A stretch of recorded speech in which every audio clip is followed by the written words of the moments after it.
What's up, Patreon? So I know a lot of guys deal with issues with girls that have attitude problems. I know a lot of guys, girlfriends have an attitude problem, like a big problem, like a always an attitude type problem. Like I can understand if you did something to make her upset, if you pulled like a really bad joke on her and she didn't find it too funny.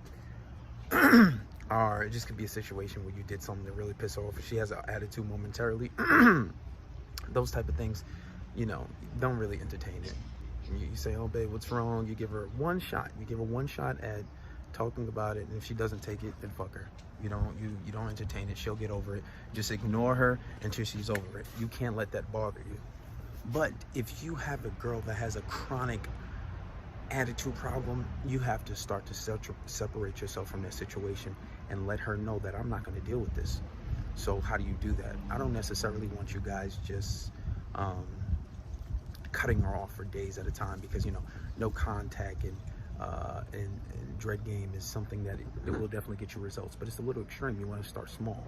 So ignore her for a few hours out of the day, maybe 5 or 6 hours, or just don't respond to her when she has an attitude, right? Maybe 10 hours or 5 hours. And then if it continues, start going whole days without talking to her. But before she does it, before you start to do that, let her know, like, listen, I don't like this attitude, and I'm not going to continue to do it. I'm not going to continue to deal with it. So as it goes on, you need to let her know. You need to patiently go into this this form of dread game for her, right? So you can get her to stop the fucking attitude. So you don't just automatically ignore her for days at a time. So you start small with a few hours. You know what? I'm not going to talk to her for 5 hours, 5 or 6 or 7 hours. If that's normal for you, then you need to go longer. If you normally go, like, you could go a day and you don't speak to her for about 5 hours, that's normal, okay.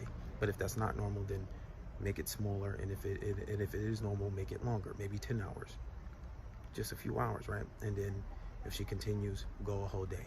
Now, when she does reach out to you, right, after that whole day is up or within those few hours, speak to her. It's no reason for you to be ignoring her for a week for this. A lot of you guys take this stuff into your own hands and you're ignoring your girl for a week, and that's too much. That's completely unnecessary. You're doing way too fucking much. And you guys, you take the shit into your own hands, and I do prescribe certain things, but you guys got to know how to do that shit with reason. Because a lot of you guys are punishing your girls, and they don't even deserve some of the shit that you guys are doing. You got to learn how to do that shit right, and in doses. So, and that's one way to handle a girl with an attitude. When she has that attitude, that's what you need to do. And just and if she continues to have an attitude, and you live with her, just don't talk to her. Do not communicate. Don't sleep with her in the bed. Go sleep on the couch. Go sleep in another room. Go sleep somewhere else, because she has to understand I'm not dealing with that. And if it continues, you take the risk at losing me, and that's what you're communicating to her. So you just have to basically put her on punishment for that attitude shit. And I know a lot of guys don't like it, and I know a lot of guys deal with it. So, and that's one way of basically handling it.